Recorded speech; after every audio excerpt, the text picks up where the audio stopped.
여러분 안녕하세요. 반갑습니다.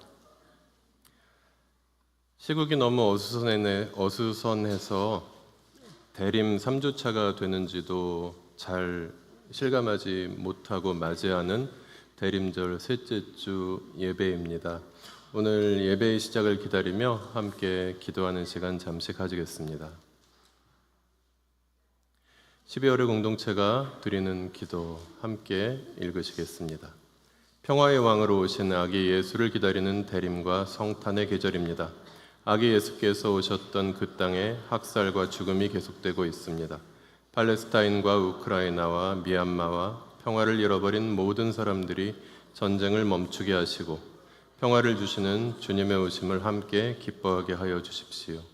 주님께서 함께 하셨던 한 해, 주님과 동행하고자 했던 한 해, 저물어가는 한 해를 돌아보며 주님께서 베풀어 주신 은혜를 감사로 기억합니다. 올 한 해도 나를 용납해 준 가정과 공동체와 소중한 사람들에게 고마움을 표현할 수 있는 진실한 마음을 허락해 주십시오. 오늘도 주님의 백성들과 자녀들이 함께 드리는 예배의 자리마다 임재하여 주시고 예배를 드리는 우리의 마음을 성령으로 충만하게 하여 주셔서 우리 모두가 살아계신 하나님과의 진실한 만남을 경험하게 하시고 한 주간 살아갈 평범한 일상 속에서도 우리의 모든 관계와 시간과 공간을 하나님 나라의 정의와 평화와 기쁨으로 새롭게 하여 주십시오. 아멘. 이러한 마음으로 지난 한 2주 동안 분노했고 좌절했고 감격했던 우리의 마음들을 정돈하며 주님을 바라보는 시간 잠시 가진 후에 이어서 찬양 예배 시작하겠습니다.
사랑하는 하나님, 오늘도 우리의 찬양을 받아 주시옵소서.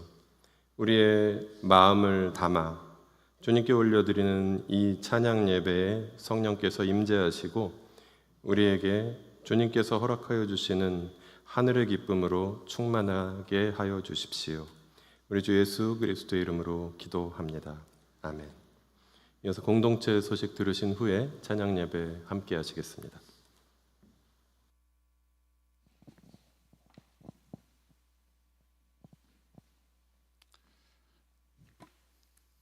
네, 안녕하세요. 더함가교회 공동체 소식을 전하러 나온 김찬양입니다. 오늘 예배 참석하신 모든 분들을 환영합니다. 예배 오신 손님들 중 원하시는 분들은 예배를 마치고 기독교 신앙과 교회 생활에 대한 안내를 받으실 수 있습니다. 바쁘신 분들은 주보 안에 있는 별지에 연락처를 적어서 예배 마칠 때 바구니에 넣어주시면 주중에 연락드리겠습니다. 그리고 어제 열린 국회 본회의에서 윤석열 대통령 탄핵 소추안이 가결되었습니다. 이 땅의 정의와 평화를 위해 함께 기도하고 수고해 주신 가족분들께 감사를 드립니다. 12월 예배 안내 드립니다. 다음 주 예배는 성탄 예배로 모든 세대와 함께 드리고요. 29일 주일 예배도 공동체 예배로 드립니다. 그리고 12월 32일 화요일 7시 30분 예배는 송년 예배로 드려집니다. 오늘 예배 마친 후에는 교회 건축 상황과 꿈꾸는 위원회 활동 결과를 나눕니다. 신축 공간 답사는 현장 사정으로 연기되었습니다. 양해를 부탁드리겠습니다.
오늘 찬양 예배에 오신 모든 분들을 진심으로 환영합니다.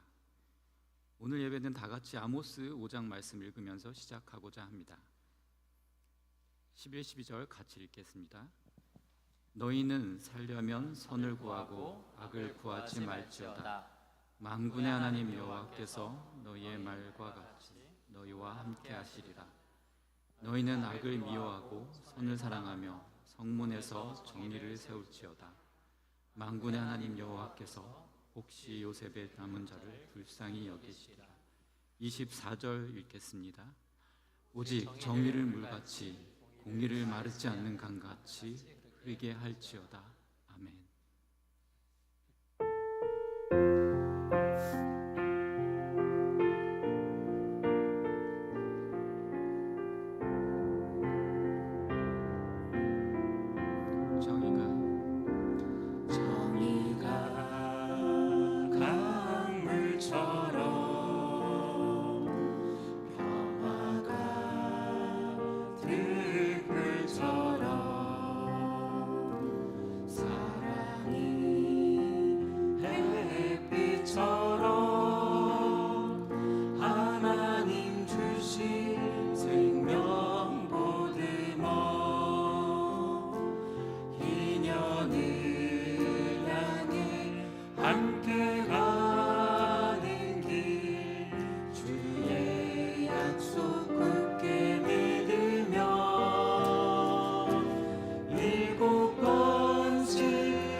맑은 샘줄기 용솟아 거칠은 땅을 흘러 적실 때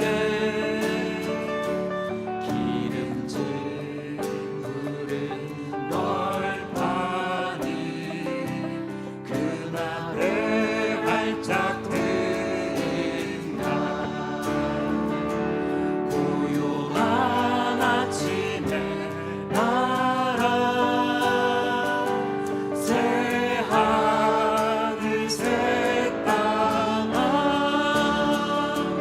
길이 꺼지지 않는 인류의 뿔 되어 다가가 고요한 아침에 나라 고요한 아침에 나라 새하늘 새 땅아 새하늘 새 땅아 길이 꺼지지 않는 인류의 뿔 되어 가거라. 아멘.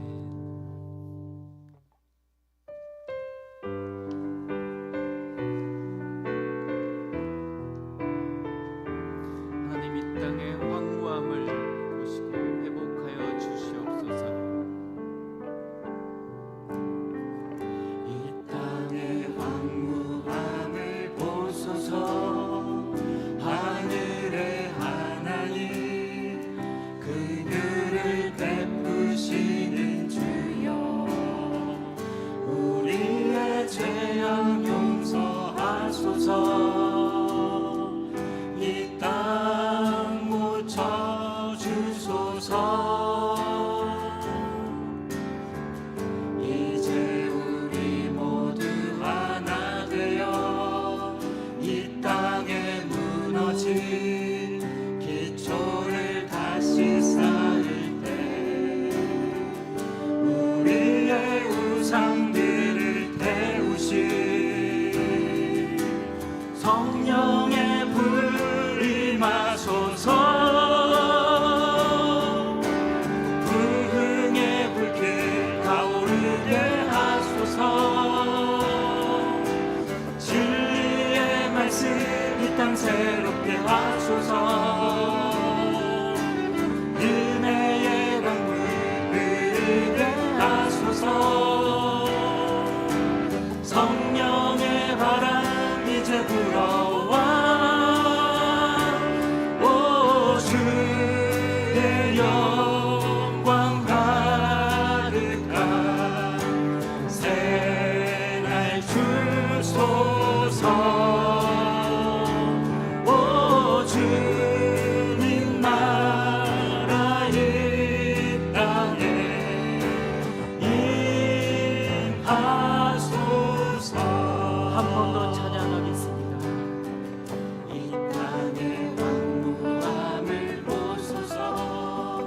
하늘의 하나님 긍휼을 베푸시는 주여 우리의 죄악 용서하소서.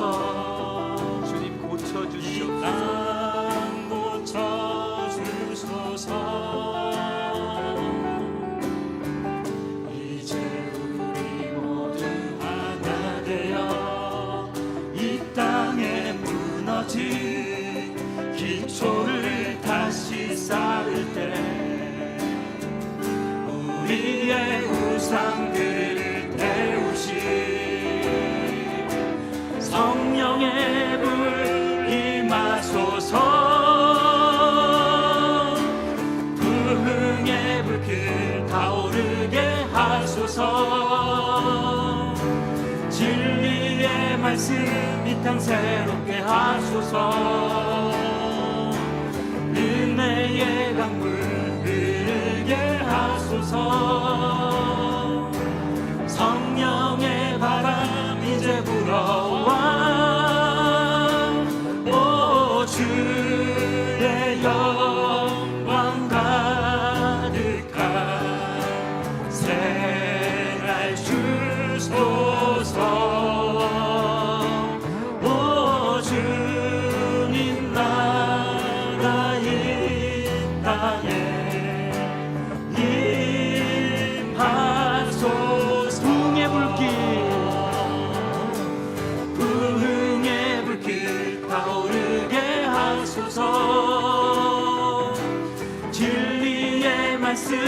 땅 새롭게 하소서.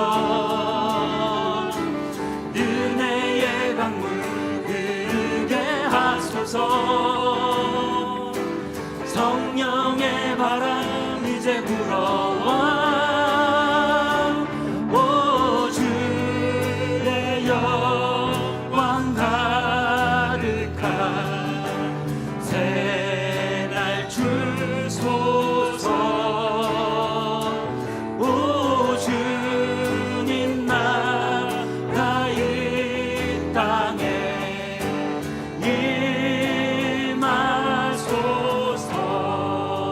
임하소서. 우리 오늘 눈물로 하나의 씨앗을 심는다. 꿈꿀 수 없어 무너진 가슴에 저들의 푸른 꿈 다시 돋아나도 우리 함께 땀 흘려 함께 땀 흘려 소망의 길을 만든다. 소망의 길을 만든다. 내일로 가는 길을 찾지 못했던 저들 노래하며 달려갈 그 길.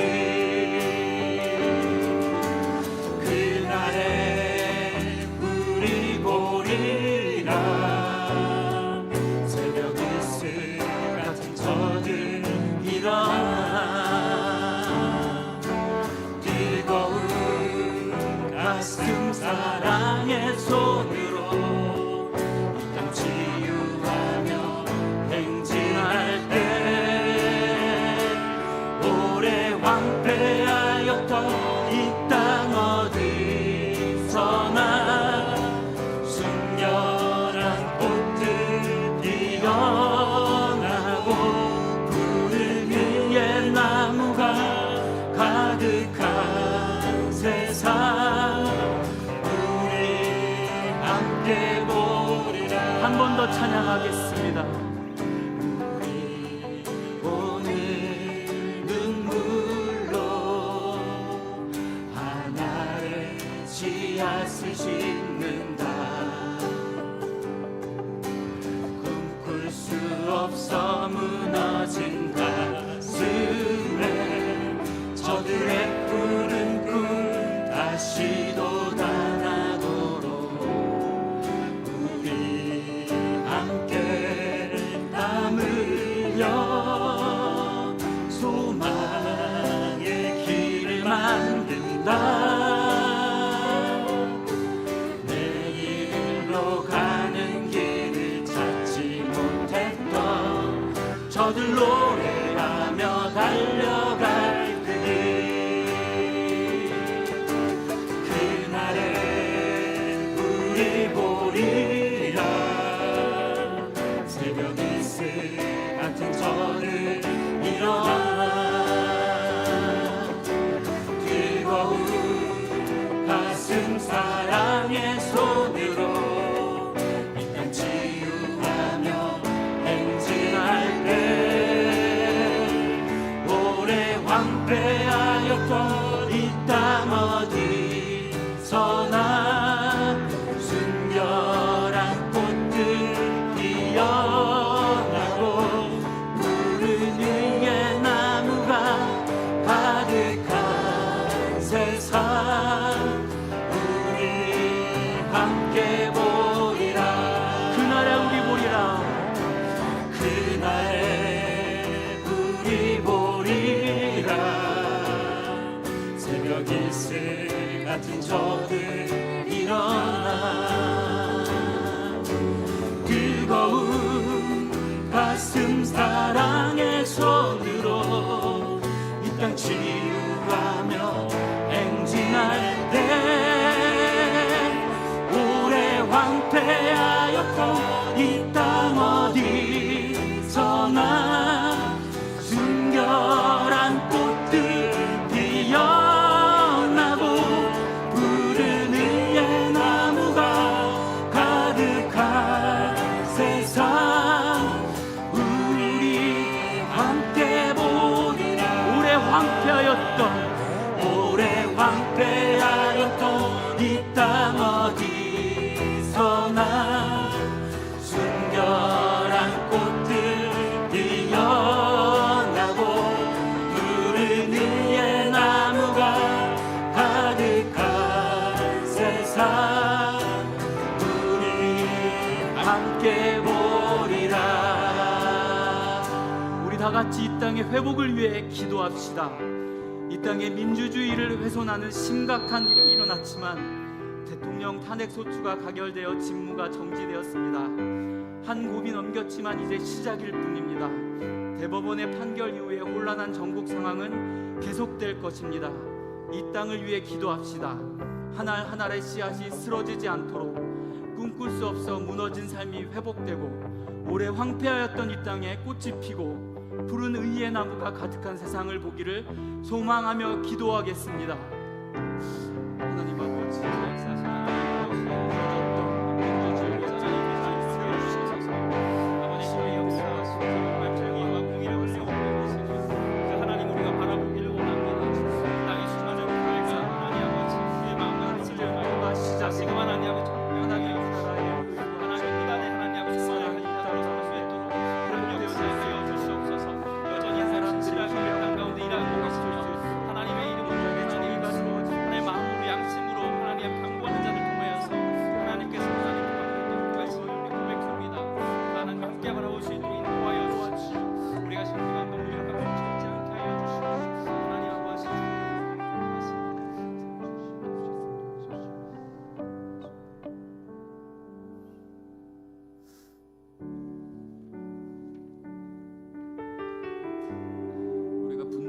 하나님께서 나아가게 하셨지만 거기에 머물지 않기를 원합니다.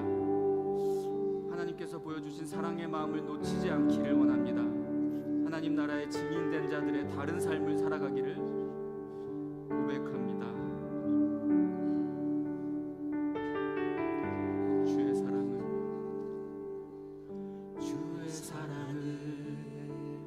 주의 선하심을 주의 은혜를 생각해보라. 하늘보다도 더 높으신 아버지의 사랑 크고 놀랍네. 아버지 사랑 크고 놀랍네.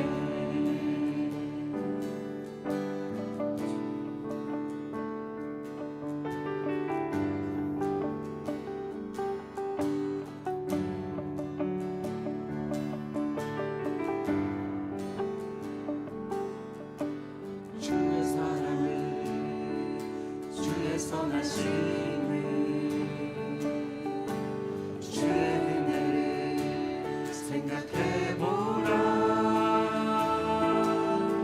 하늘보다도 더 높으신 아버지의 사랑 크고 놀랍네.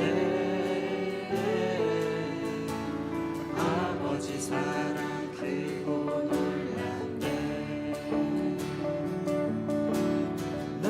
어찌 그 사랑 잊으리. 내 어찌 주의 긍휼 잊으리. 내 영혼의 모든 소원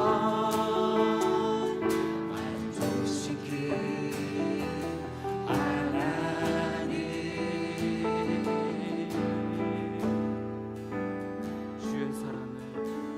주의 사랑을 주의 선하심을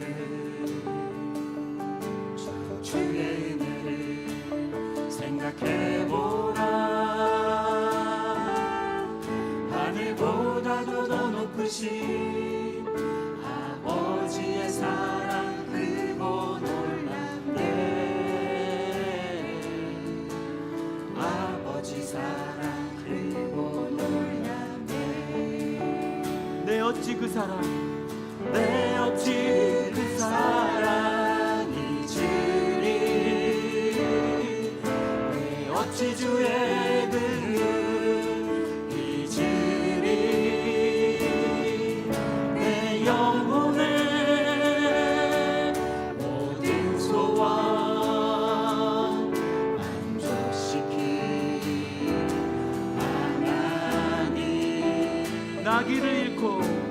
나귀를 잃고 헤맬 때 그 사랑 날 찾아내셨네. 내 영혼의 모든 소원 만족시킨 하나님. 내 어찌 그 사랑 잊으리. 내 어찌 주의 근금 잊으리. 내 영혼의 모든 소원 만족시킨 하나님.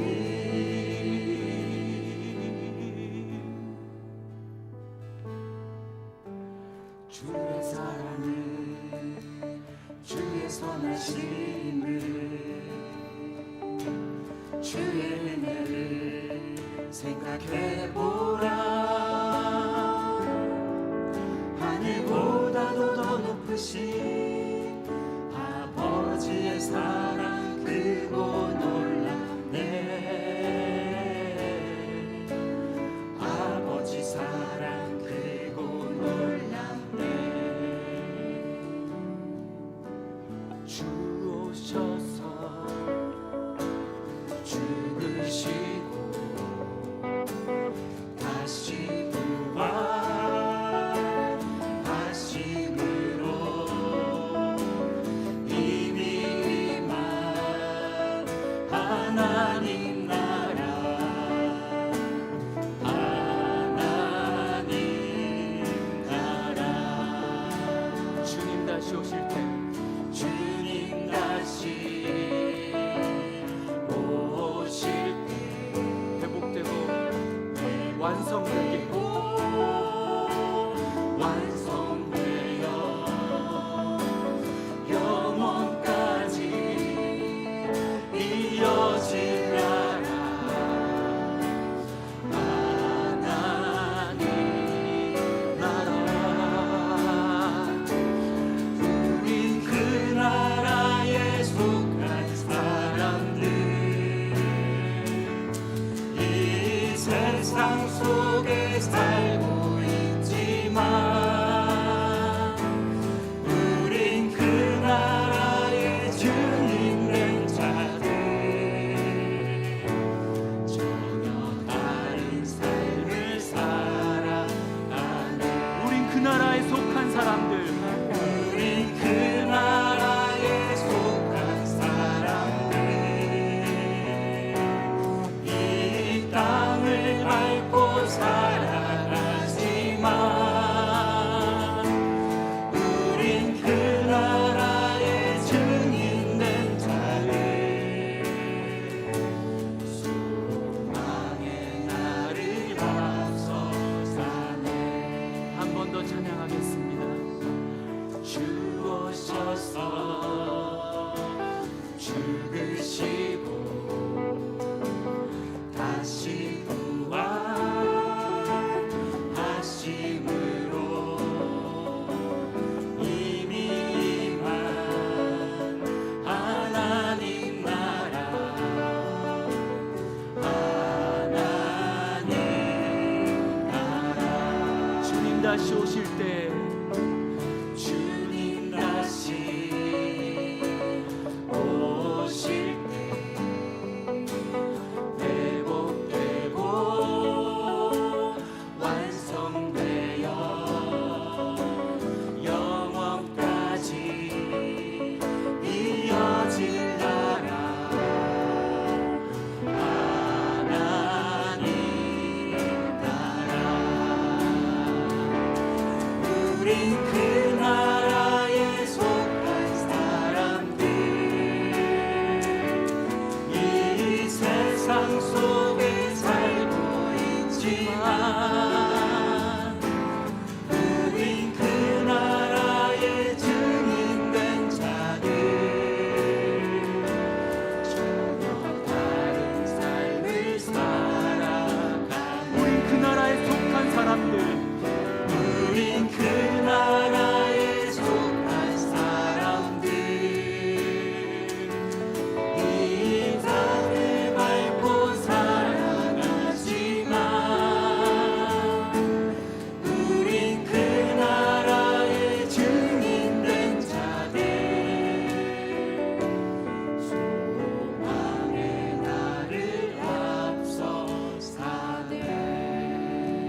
쉬었습니다. 여러분도 많이 쉬셨죠? 잠시 주변 분들을 보며 격려하면 좋겠습니다. 당신은 주의 은총을 받은 자입니다. 우리의 약함을 통해 주님의 강함이 역사하십니다.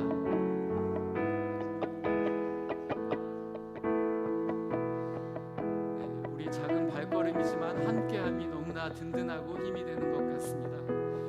여기에 모인 우리 같이 찬송가 부르면서 나아가겠습니다.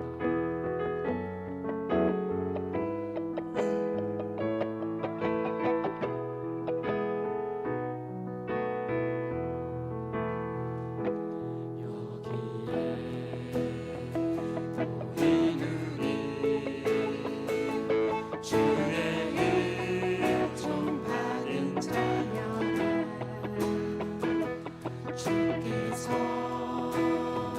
이 자리에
가장 작은 영혼에게 가장 작은 영혼에게 주의 사랑 전하기까지 쉬지 않으시고 일하시는 하나님 우리를 부르시네. 주의 복음 전파되고 주님 나라 임하시니 우리의 가난함 속에 우리의 미련함 통해 주님의 지혜가 나타나네. 주의 역사 주의 역사 흘러가고 주님께서 다스리니 우리의 깨어짐 속에 우리의 약함을 통해 주님의 강함이 역사하네.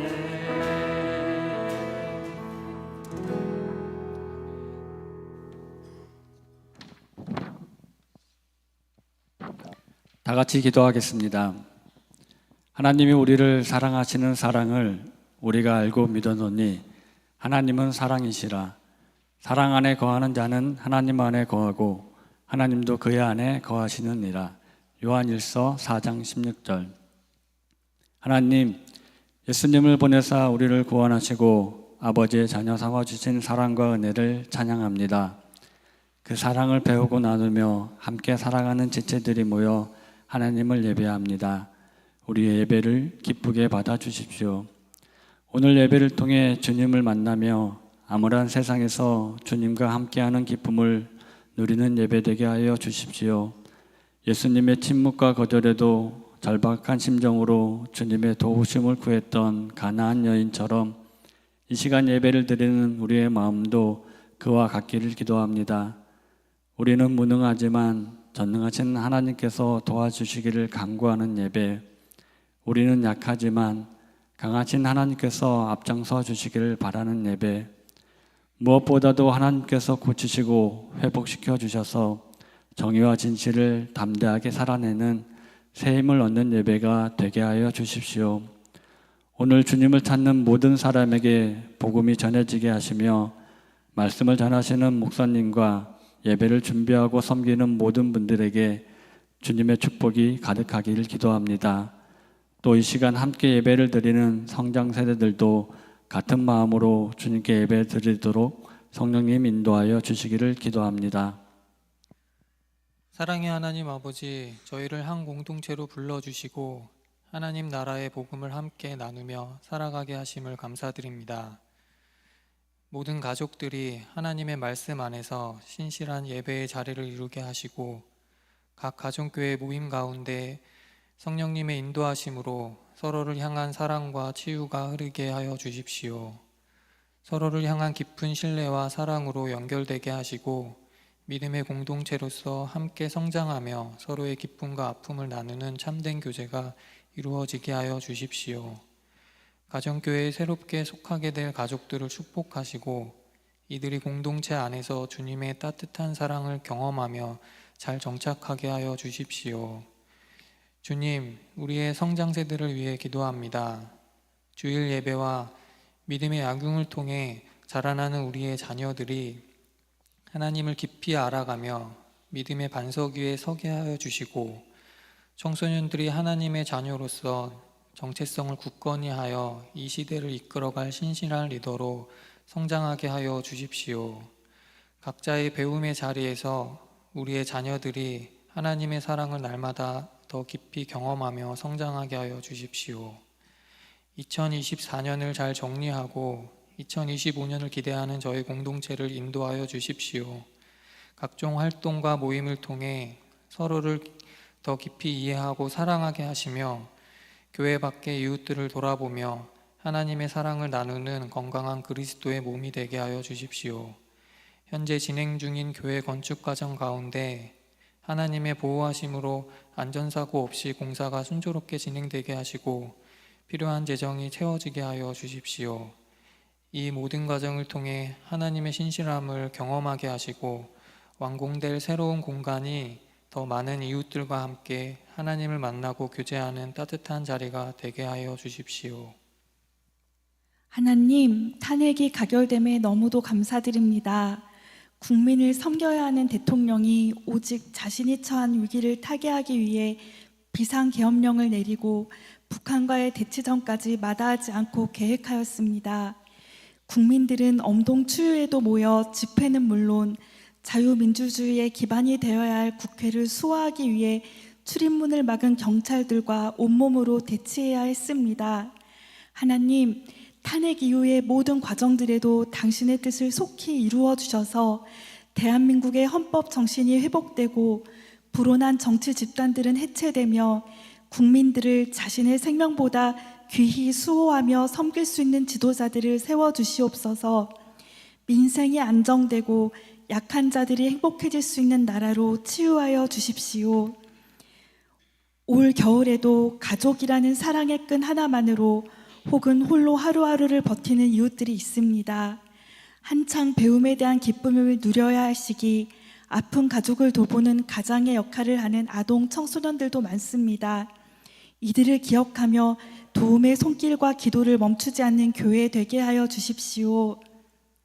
현재의 이산화탄소 농도는 지난 200만 년 기준 최고 수치라 합니다.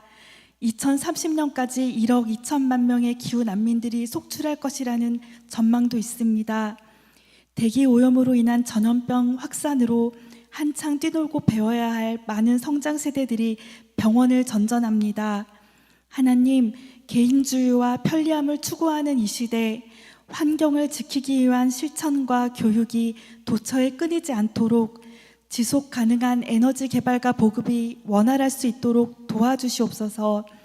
그리하여 특별히 농작물 수확 감소와 폭염 등으로 인해 삶의 터전을 위협받는 전 세계 약자들을 지켜주십시오. 오늘도 외롭고 거친 선교지에서 혼신을 다하고 있는 선교사님들을 위해 기도드립니다. 그 가정을 불꽃 같은 눈으로 보호하여 주시옵고 뿌려오신 눈물의 씨앗들이 속히 꽃필 수 있기를 주님 간구합니다. 하나님, 어려운 가운데서도 십시일반 헌금을 모아 마음을 들인 가족들이 있습니다. 작지만 저희의 일상에서의 땀과 인내, 주님을 향한 꿈이 담긴 이 헌금을 기쁘게 받아주시어 뜻하시는 곳에 사용하여 주십시오. 감사드리며 예수님의 이름으로 기도드렸습니다. 아멘.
어제 오후 5시에 여의도는 감동의 물결이었습니다. 우원식 국회의장이 투표 결과를 말씀드리겠습니다. 대통령 윤석열 탄핵 소추안은 총 투표수 300표 중 가 204표 라고 선언하는 순간 여의도는 지난 11년간 배출한 2명의 대통령이 모두 탄핵을 당한 어느 정당 관계자분들을 제외하고는 모두가 한 마음으로 기뻐했습니다. 소녀시대의 노래를 부르며 감동과 안도의 눈물을 흘리는 시민들, 정말 그 순간만큼은 활짝 웃는 사람들, 마주치는 사람들마다 하이파이브를 하는, 모르는 사람들끼리 서로 악수를 하는 사람들, 여의도는 형형색색으로 빛나는 섬이었습니다. 탄핵의 그 순간 울려 퍼진 노래가, 그토록 기다리던 그 순간에 울려 퍼진 노래가 소녀시대의 다시 만난 세계였다는 것도 매우 의미심장합니다. 오늘 새벽에 저는 처음으로 소녀시대라는 그룹의 뮤직비디오를 유튜브를 통해 검색해서 감상했습니다. 아이돌 그룹을 검색해서 살펴본 것은 이번이 처음이었습니다. 17년 된 노래였습니다. 17년 전에 발표된 노래가 17년 뒤에 다시 만난 세계를 축하하는 노래가 되었고, 그 17년의 17년 전, 또 그 17년의 17년 전에도 거리에 있었던 사람들로부터 지금 그 17년의 후에 있는 지금 엄마 뱃속에 있는 아이들까지 모든 세대를 이어주는 희망의 노래가 되었습니다. 집으로 돌아오는 마음 한편으로 이제 대학 시절에 NLPD 이야기하던 아저씨들의 시대는 가고 소녀들의 시대가 되었구나 하는 약간의 아쉬움과 뿌듯함이 함께 있었습니다. 이제는 누가 집회 나가자고 하면 노래를 몰라서 못 나갑니다. 그리고 얘기하면 될 것 같습니다. 마음이 든든하고 감사했던 순간이었습니다. 이제 독재를 하기 위해서 계엄 같은 것을 선포하는 낡은 시대는 끝나버렸습니다. 아직도 갈 길은 멀지만 소녀들로 대표되는 대한민국의 평범한 시민들이 대한민국의 주권을 행사하는 새로운 시대가 시작되었습니다. 함께 기도해 주시고 추위 속에서 촛불이든 응원봉이든 무언가 밝혀주신 가족 여러분 모두 수고 많으셨습니다. 함께 고생하시고 함께 수고한 모두에게 박수를 한번 보내주시면 감사하겠습니다. 수고 많으셨습니다. 고맙습니다. 이것이 그동안 마음고생하신 것에 대한 주님의 위로로 공동체를 통해서 받으셨으면 좋겠습니다. 오늘부터 우리는 누가복음에서 만나는 새로운 시대 이야기를 시작합니다.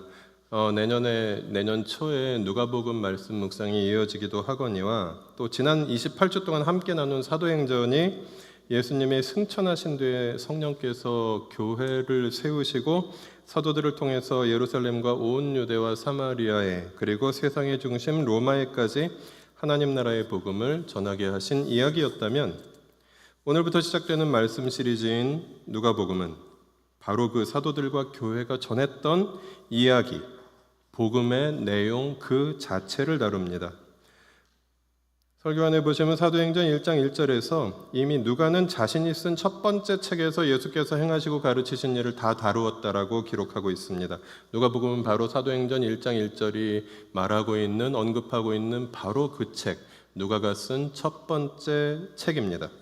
그리고 사도행전 1장 1절에 의하면 누가복음은 예수님의 삶과 교훈을 다룬 책이다라는 것을 알 수 있습니다. 그렇다면 누가복음에는 어떤 특징이 있고 누가복음은 어떤 목적으로 기록했을까요? 누가복음 1장 3, 4절을 또 설교안에 있는 내용을 보시면 우리는 누가복음의 서론인 1절부터 4절까지 그리고 특히 3절과 4절에서 누가복음의 특징과 목적을 알 수 있습니다. 누가복음의 특징은 잘 알려진 대로 의사인 누가에 의해서 정확한 조사를 기반으로 기록했다는 특징이 있습니다. 그리고 누가복음의 목적은 예수의 삶과 교훈에 관한 이야기가 확실한 사실이라는 것을 알려주려 기록했다라고 누가는 말하고 있습니다. 그래서 우리는 이 누가복음 말씀 시리즈를 통해 누가의 정확한 조사를 토대로 예수님을 더욱 확실히 알아가는 시간이 되기를 기대합니다. 오늘 함께 나눌 누가복음 1장을 요약하면 두 아기 이야기입니다. 먼저 우리는 첫 번째 아기 이야기를 살펴보겠습니다. 1장 5절부터 7절 함께 읽겠습니다. 유대왕 헤롯 때에 아비야조에 배속된 제사장으로서 사가랴라고 하는 사람이 있었다. 그의 아내는 아론의 자손인데 이름은 엘리사벳이다. 그 두 사람은 다 하나님 앞에서 의로운 사람이어서 주님의 모든 계명과 규율을 흠잡을 데 없이 잘 지켰다. 그런데 그들에게는 자녀가 없었다. 엘리사벳이 임신을 하지 못하는 여자이고 두 사람은 다 나이가 많았기 때문이다. 아멘. 누가복음 1장에서 누가는 두 아기에 대한 이야기를 풀어가면서 그들의 부모는 누구이고 어떤 상황에서 아기를 잉태했고 그들이 낳은 아기의 사명은 무엇인지 기록하고 있습니다. 먼저 첫 번째 아기인 세례 요한, 이 아기 요한의 부모는 사가랴와 엘리사벳이라는 나이든 부부였습니다.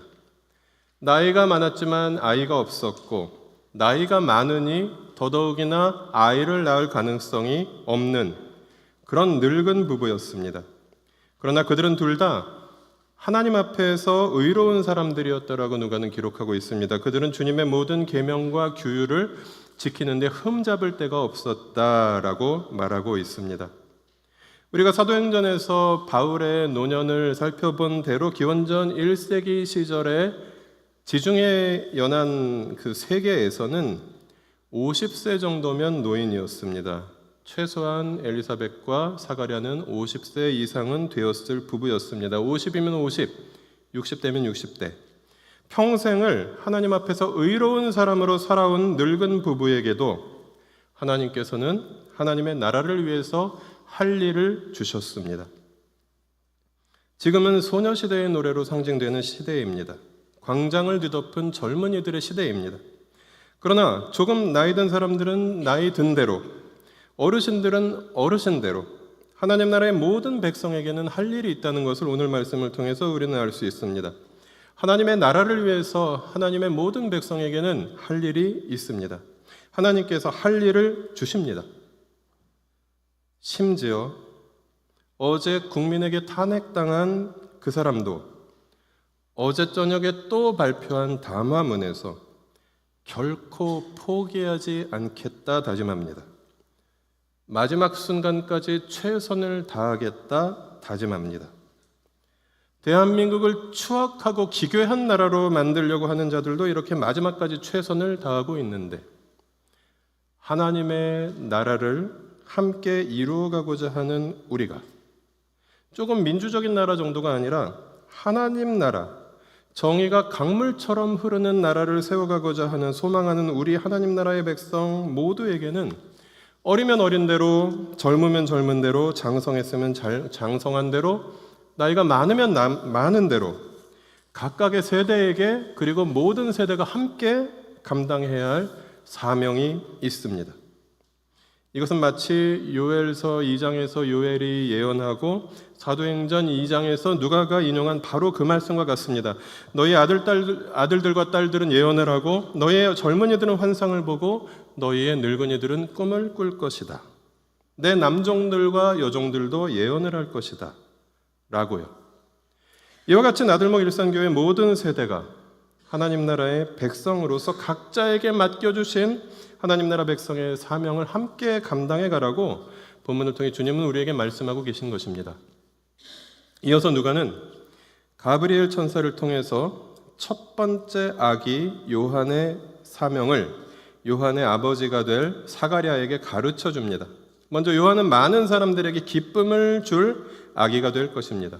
13절, 14절 말씀입니다. 함께 읽겠습니다. 천사가 그에게 말하였다. 사가랴야 두려워하지 말아라. 내 간구를 주님께서 들어주셨다. 내 아내 엘리사벳이 너에게 아들을 낳아줄 것이니 그 이름을 요한이라고 하여라. 그 아들은 내게 기쁨과 즐거움이 되고 많은 사람이 그의 출생을 기뻐할 것이다. 아멘. 13절은 사가랴의 기도를 주님께서 들어주셔서 아들을 낳게 해주실 것이라고 말합니다. 여러분, 그의 기도를 주님께서 들어주셔서 그가 아들을 낳게 해주실 것이라고 천사가 말했다면 그는 아들을 낳게 해달라고 기도했을까요? 그런데 나중에 집에 가서 18절부터 20절 찾아보시면 사가랴는 이 아들을 낳게 해주겠다는 말을 믿지 않았다고 말하고 있습니다. 그렇게 하나님 앞에서 의로운 사람이 자기가 그렇게 간절히 기도한 것이 이루어진다고 하였을 때 믿지 않았을까요?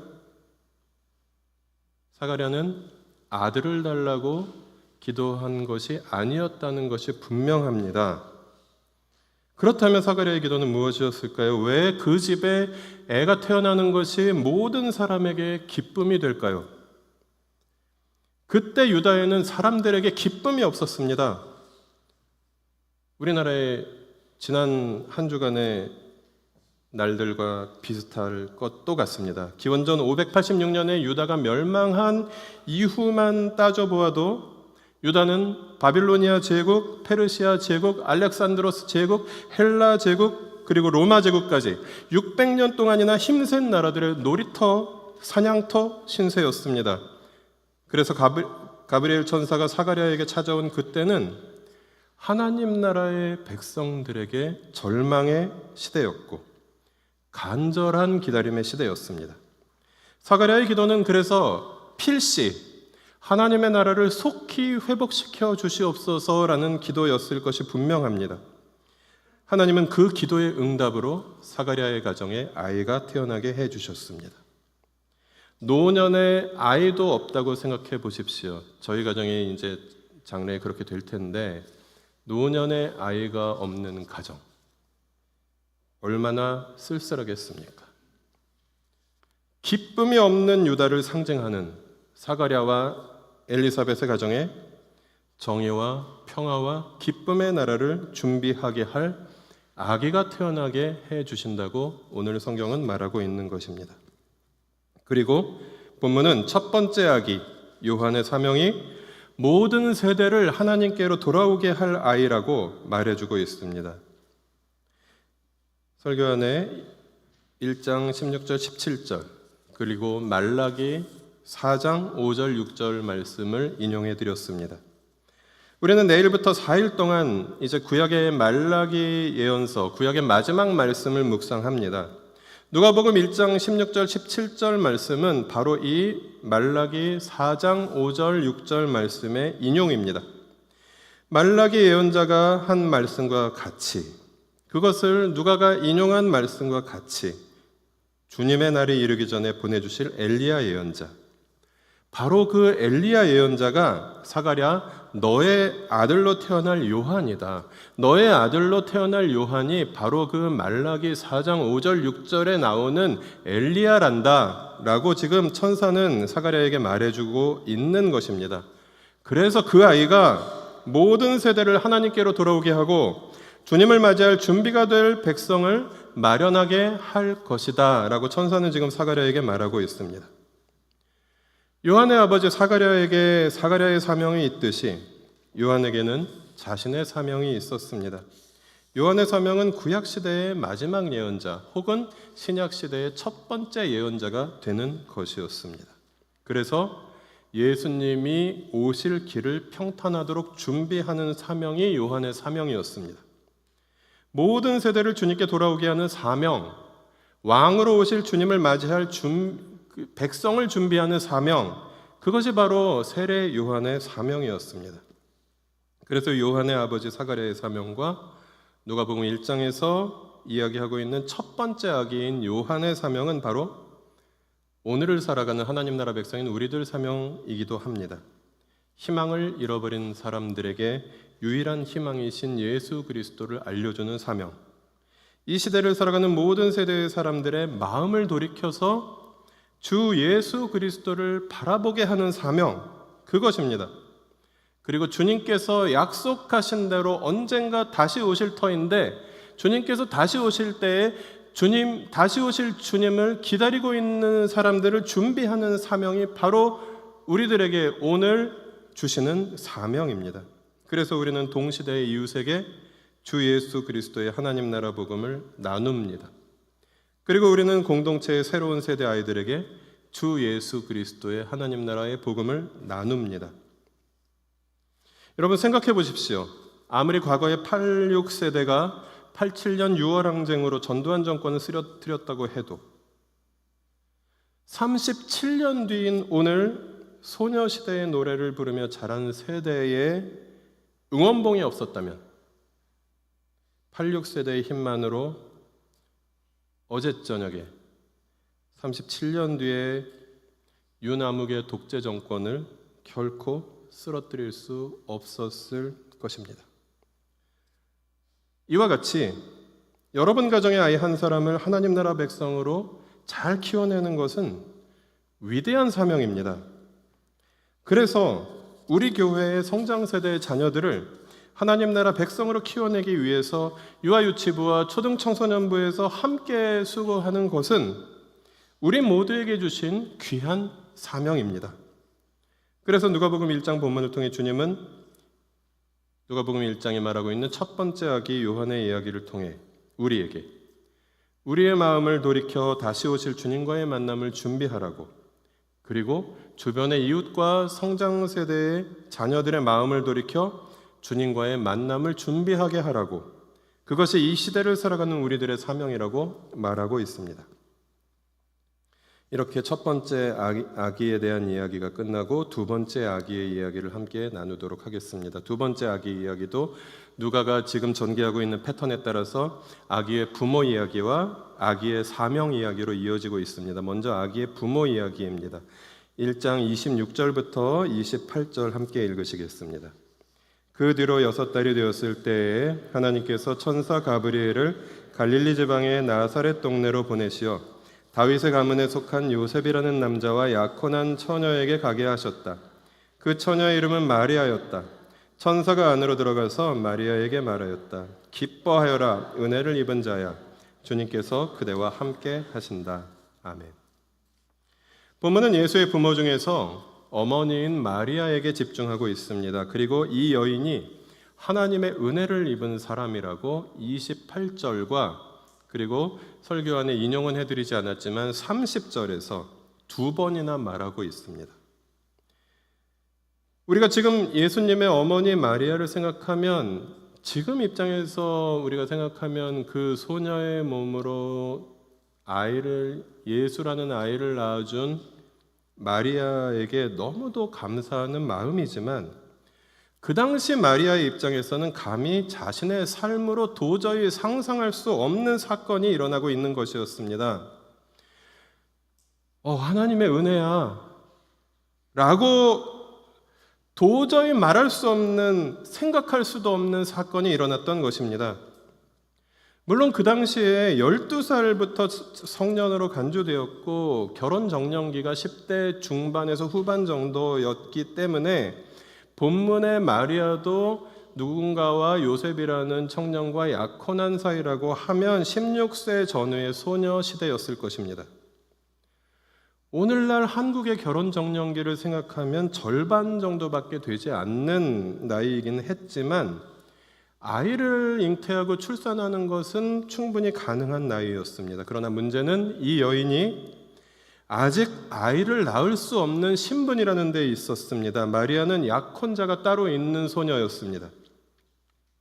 약혼자가 있는 마리아가 약혼자 요셉과 상관없는 아기를 잉태한다는 것은 자신의 생명을 걸어야 하는 일이었습니다. 죽거나 잘하면 미혼모로 한평생을 살아야 하는 그런 운명이었습니다. 그런데 본문은 두 번이나 그 청천벽력과 같은 소식을 듣고 있는 마리아에게 하나님의 은혜를 입은 자여라고 말하고 있습니다. 우리는 늘 대부분 좋은 상황이나 좋은 일이 있을 때 하나님의 은혜를 말합니다. 그러나 본문은 마리아라는 소녀가 자신의 16년 한평생의 삶이 송두리째 흔들리는 마른 하늘의 날벼락 같은 소식을 들었는데 하나님의 은혜라고 두 번이나 말하고 있습니다. 천사가 말하고 있으니 정말이지 않겠습니까? 마리아는 마리아의 입장에서 자신의 인생을 걸어야 했고 목숨을 부지하기도 쉽지 않은 사건의 당사자가 되고 있는 중인데 본문은 이것이 뭐가 좋은 일이라고, 하나님의 은혜라고, 마리아가 하나님의 은혜를 입은 자라고 두 번이나 말하고 있다는 것입니다. 이 말씀을 통해 우리가 생각해 볼 때 하나님의 은혜는 우리가 인정하든 인정하지 못하든 우리가 당하는 고통 속에서도 우리가 경험하는 슬픔 속에서도 우리와 함께 있다는 것을 깨달을 수 있을 것 같습니다. 지난 12월 3일에 비상계엄이 선포되자마자 우리 교회 12명의 가족이 겁도 없이 국회로 무작정 달려가는 것은 우리에게는 엄청나게 두려운 상황이었습니다. 그러나 생각해보면 하나님 나라 백성으로서 역사의 현장에 있을 수 있었던 하나님의 은혜였습니다. 그 뒤로도 열흘 동안, 어제까지 한 12일 정도 되었죠. 우리 가족들이 영하의 날씨에도 여의도의 차가운 바람 속에서도 탄핵을 외칠 수 있었던 것은 결코 쉬운 일이 아니었을 것입니다. 그러나 하나님 나라의 백성으로서 독재자의 불의에 침묵하지 않고 정의와 평화를 이웃과 나눌 수 있었던 것은 분명한 하나님의 은혜였습니다. 앞으로 우리가 걸어갈 하나님 나라 백성의 길에도 우리의 삶의 어떤 영역에서도 깨지는 세상의 고통과 슬픔을 마주할 때가 적지 않이 있겠으나 그 속에서 우리가 하나님 나라의 백성으로서 우리 인생에 찾아오는 고통과 슬픔을 마주할 수 있다면 그것은 하나님의 은혜라고, 그래서 우리는 하나님의 은혜를 입은 자라고 고백할 수 있다고 본문을 통해서 주님은 말씀하십니다. 그리고 우리의 두 번째 아기 예수의 부모 역시 첫 번째 아기 요한의 부모와 마찬가지로 아기를 낳을 수 없는 사람들이었습니다. 요한의 부모가 아기를 낳을 수 없는 생물학적 장애가 있는 사람들이었다면 예수의 부모는 아기를 낳을 수 없는 사회적 장애가 있는 사람들이었습니다. 아직 결혼하지 않은 사람들이었기 때문입니다. 게다가 마리아가 잉태하게 될 아기는 마리아의 약혼자 요셉과 유전적으로 DNA상에 아무 관계가 없는 아기였기 때문입니다. 하나님은 예수를 하나님의 아들로 태어나게 하시기 위해서 남자를 아직 알지 못하는 여인을 필요로 하셨습니다. 그래서 마리아가 하나님의 은혜로 선택이 되었습니다. 그리고 하나님은 예수를 메시아로 그리스도로 태어나게 하시기 위해서 다윗의 자손인 요셉이라는 청년을, 유다 지파의 청년을 선택하셔야 했습니다. 서로 동침을 한 적이 없는 두 사람에게 아기가 생긴다는 것은 자연적으로 불가능한 일이었습니다. 결혼도 하지 않은 두 사람에게 아기가 생긴다는 것은 사회적으로 불가능한 일이었습니다. 더욱이 여성인 마리아는 목숨을 걸어야 하는 일이었습니다. 그러나 요셉과 마리아는 믿음으로 순명했습니다. 저는 오늘 본문 38절에서 나는 주님의 여종입니다. 당신의 말씀대로 나에게 이루어지기를 바랍니다. 라고 고백했던 마리아의 모습을 순명이라고 표현합니다.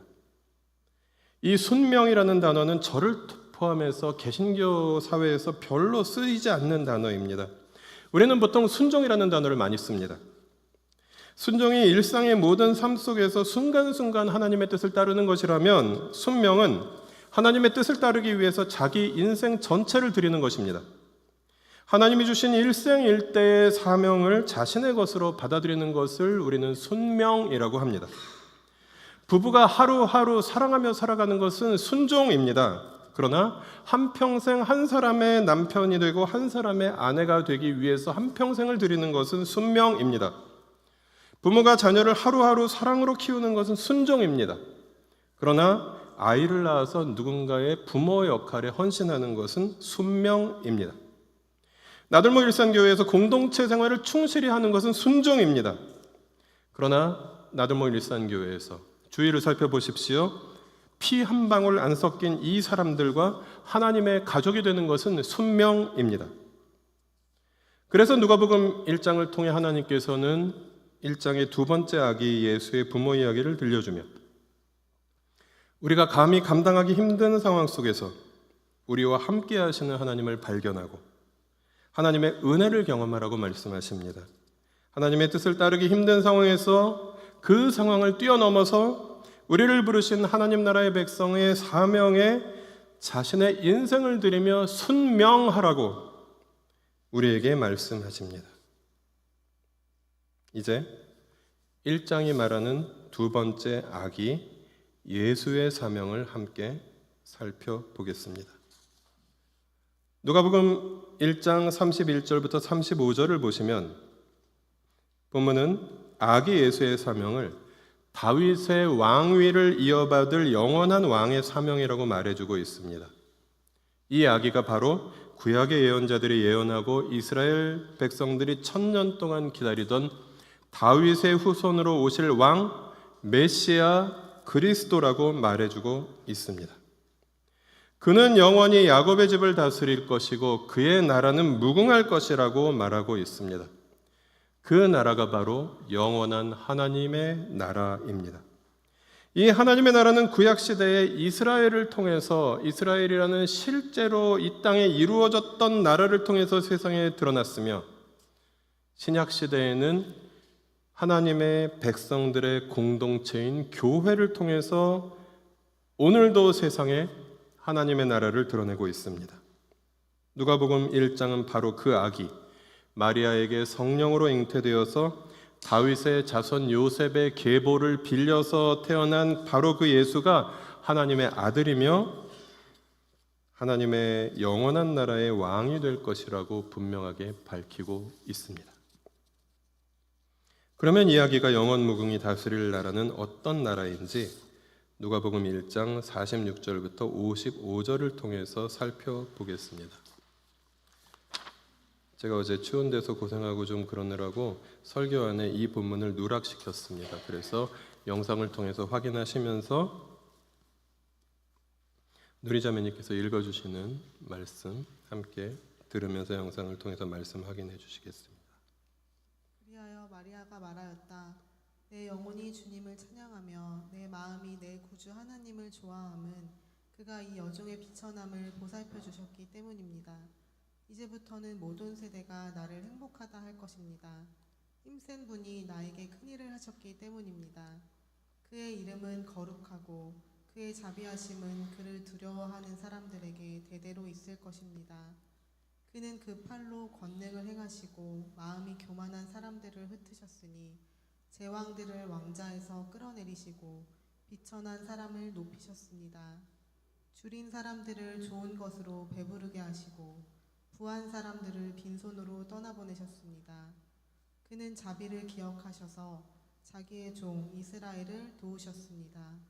우리 조상들에게 말씀하신 대로 그 자비는 아브라함과 그 자손에게 영원토록 있을 것입니다. 아멘. 이 말씀은 저 유명한 마리아의 노래, 마리아의 찬가라고 불리우는 말씀입니다.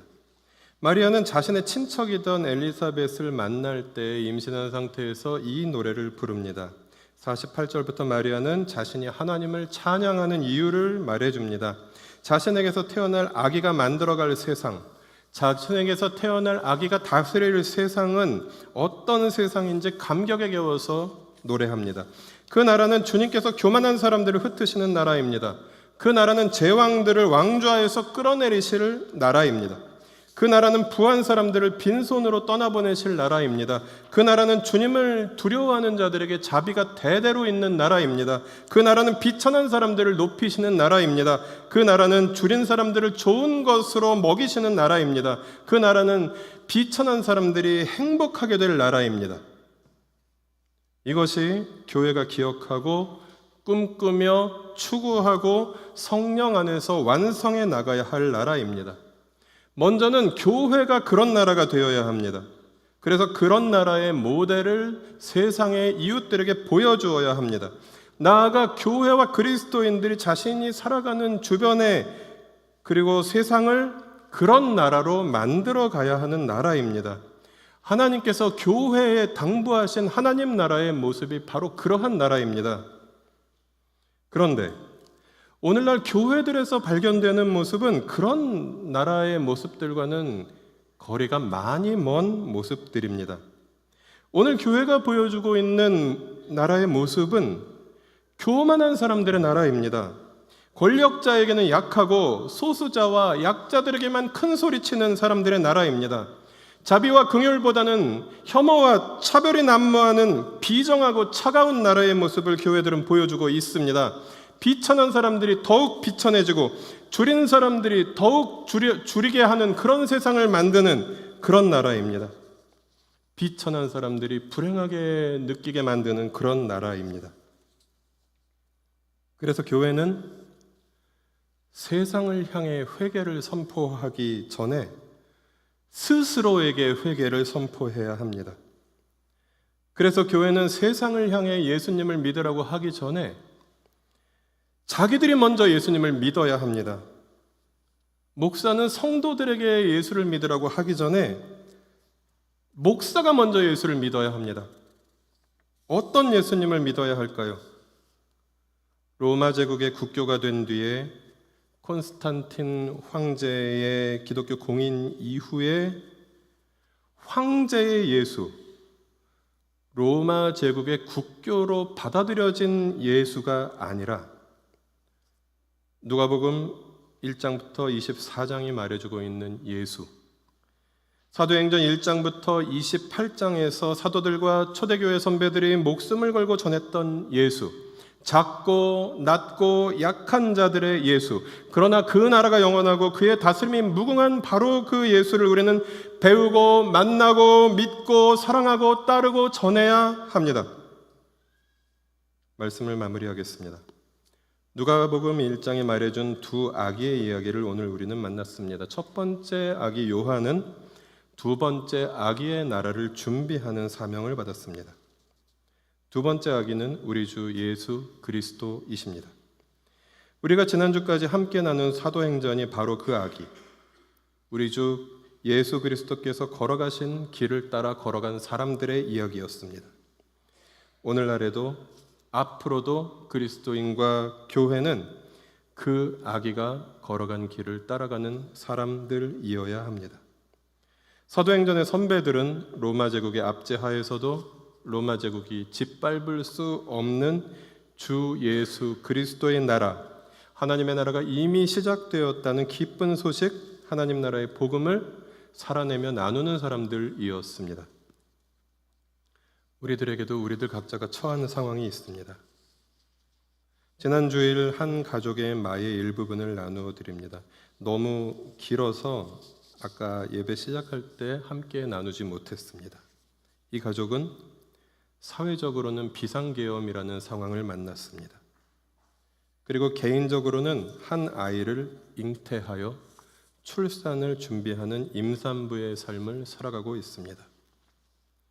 뱃속에 아기만 키우는 것도 국가적으로 교회적으로 큰 일을 하고 있는 것인데 자신이 처한 상황에서 자유로울 수 없는 사회적인 존재이기도 합니다. 그래서 그는 이렇게 고백합니다. 뉴스 그만 보고 안정하라는 말 이젠 그만 듣고 싶습니다. 국가 안보가 무너지면 개인의 안위는 지켜집니까? 정의로운 아기가 태어나길 기도하며 이 계엄 사태와 여당의 행패에서 눈을 돌리지 않고 기도하며 행동하겠습니다. 어디 이 가족 한 분의 이야기뿐이겠습니까? 우리들 각자에게는 우리들 각자가 살아내야 할 수고스러운 자신의 삶이 있고 동시에 우리 모두가 함께 마주하는 불의한 사회적 현실이 있습니다. 하나님 나라의 백성은 각자의 삶과 사회적 현실 속에서 우리 주 예수 그리스도를 따르는 사명에 순명하는 사람들입니다. 예수를 따른다고 말은 할 수 있습니다. 그러나 안타깝게도 많은 분들이 로마 제국의 국교가 된 다음에 만들어진 화려하고 온건하며 가진 자들과 높은 자들의 예수, 제국의 예수를 따릅니다. 그래서 우리는 성경이 말하는 예수, 누가복음 1장에 말하는 예수를 따르기 위해서 누가가 마리아의 노래를 통해서 외쳤던 바로 그 노래를 외쳐야 합니다. 마리아가 노래했던 성경이 말하는 그 예수를 제가 7줄로 요약해 보았습니다. 그 외침을 함께 외치며 말씀을 마쳐 있으면 좋겠습니다. 세상 사람들이 아무개의 탄핵을 외치는 그 외침보다 조금 작아도 좋습니다. 그러나 결코 부끄럽지 않은 우리들의 마음을 다해서 큰 소리로 오늘 우리에게 말씀하시는 제국의 기독교가 되기 이전에 누가복음 1장이 보여주고 있는 예수를 잉태한 마리아의 마음으로 함께 읽겠습니다. 우리 주 예수 그리스도, 그는 교만한 사람들을 흩으실 것이다. 그는 제왕들을 왕좌에서 끌어내리실 것이다. 그는 부한 사람들을 빈손으로 떠나보내실 것이다. 그를 두려워하는 자들에게 자비가 대대로 있을 것이다. 그는 비천한 사람들을 높이실 것이다. 그는 줄인 사람들을 좋은 것으로 배부르게 하실 것이다. 그는 비천한 사람들이 행복하게 해 주실 것이다. 아멘. 이 시간에 말씀을 기억하며 1분간 침묵 가운데 주님을 바라보는 시간 가지겠습니다.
이 시간에는 침묵하는 마음을 그대로 유지하시면서 여러분의 마음으로 드리는 예배 용지에 주님께서 오늘 예배를 통해서 여러분 각자에게 주신 깨달음에 대한 반응을 짧은 기도문으로 적어주시면 감사하겠습니다.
이 시간에는 여러분의 마음으로 드리는 예배를 바구니에 담으시면서 주님의 선하신 권능에 감사여 함께 찬양하시겠습니다. 2절을 찬양하실 때는 가능하신 분들께서는 자리에서 일어나셔서 함께 찬양하겠습니다.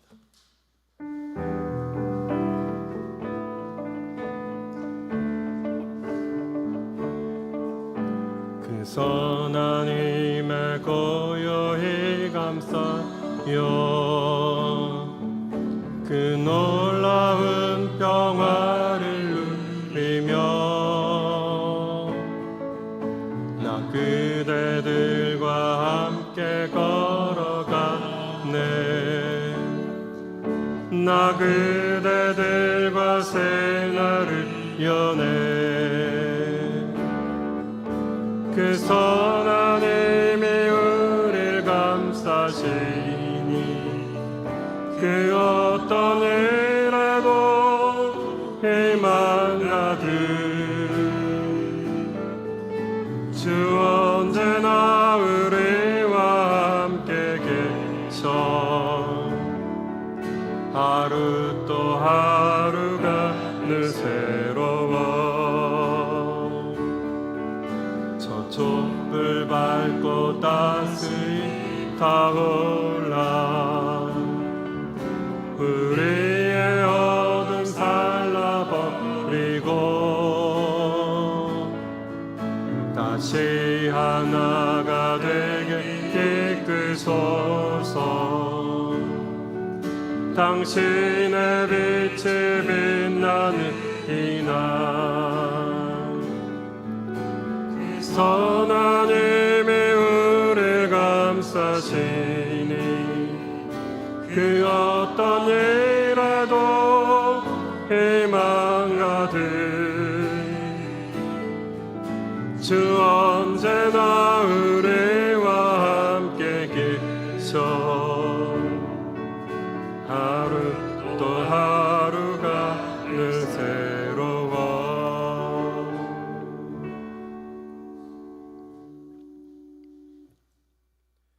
제국의 종교가 되기 이전에 예수는 누구십니까? 권력자들과 부자들의 장식품이 되기 이전에 예수는 누구십니까? 황제의 종교가 되기 이전에 예수는 누구십니까? 작고 약한 아기로 오신 예수여, 여기 작고 낮고 약한 자들이 울고 있는 이 땅, 우리에게 오십시오. 제도화된 황제의 종교 속에서 황금으로 덕지덕지 발라져 있는 예수가 아니라 성경이 말하는 예수를 향해 한 걸음 더 나아가게 하여 주십시오. 우리 주 예수 그리스도의 은혜와 하나님의 사랑과 성령의 인도하심이 지금부터 영원토록 우리 모두와 함께 있을 것입니다. 아멘.